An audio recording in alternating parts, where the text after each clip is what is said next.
Lee Huan was a politician in the Republic of China. He was Premier of the Republic of China from 1989 to 1990, serving for 1 year under former President Lee Teng-hui. He was the father of Lee Ching-hua and Diane Lee. He was born in Hankou, Hubei. Early life and education. He received his Bachelor of Laws at Fudan University and his Master of Arts in Education from Teachers College, Columbia University. Lee also received an honorary doctorate from Dongguk University in South Korea.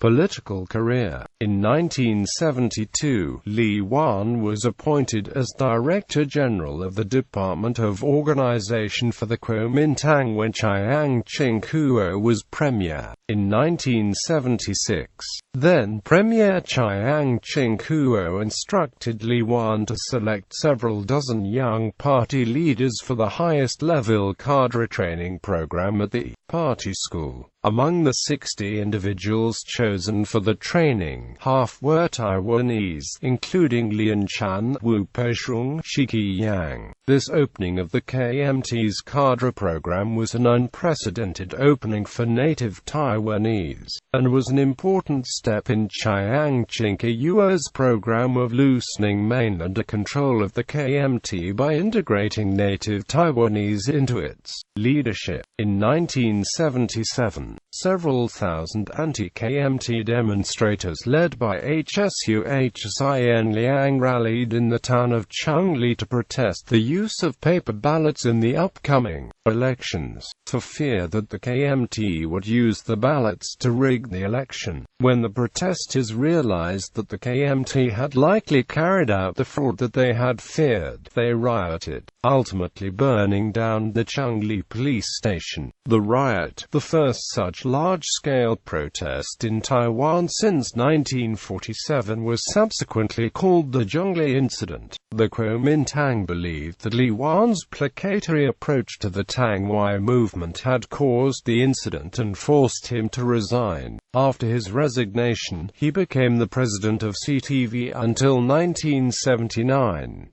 That year he became president of National Sun Yat-sen University. In 1984, he was appointed Minister of Education. In his 3 years as Education Minister, he abolished restrictions on students' hair length, enabled the establishment of private colleges, established a College of Physical Education, increased scholarships for graduate students, and established the University Publications Committee. KMT Secretary General Chiang Ching-hua ascended to the presidency in 1978, and in July 1987, he tapped his old confidant Lee Huan to be the KMT's new Secretary General. Chiang told Lee that he had 3 goals he would likely to fulfill: reform the KMT, move the ROC towards democracy, and move the ROC towards reunification. In a speech to the KMT's Kaohsiung headquarters in September 1987, Lee declared that the KMT's goal was no longer to replace the Communist Party ruling mainland China, but rather to push for democracy, freedom of the press,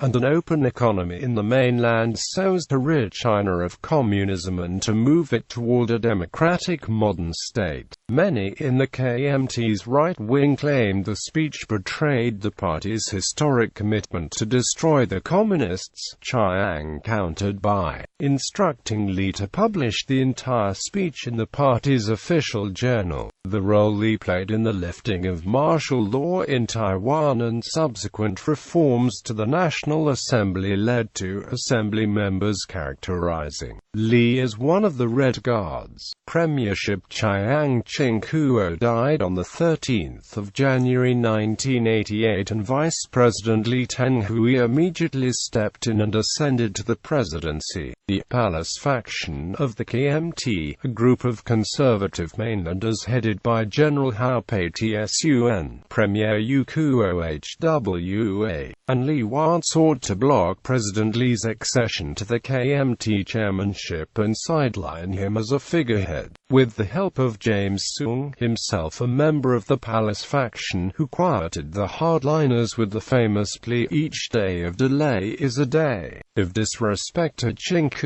Lee was allowed to ascend to the chairmanship unobstructed. At the KMT Party Congress of July 1988, Lee named 31 members of the Central Committee, 16 of whom were native Taiwanese. For the first time, the native Taiwanese held a majority in what was then a powerful policy-making body. Huan retired as premier in 1989, and President Lee named Lee Huan to replace him. However, only 1 year later, Lee was forced out in favor of Hubei due to strong disagreements between President Lee and Lee Huan. Despite being forced from office, conservative leaders within the KMT such as Lee Huan, Premier Hao, Judicial Yuan President Lin Yangkang, and the second son of Chiang Kai-shek, Chiang Wei-kuo, formed a bloc to oppose those who followed President Lee. Lee died at the Veterans General Hospital in Taipei on the 2nd of December 2010.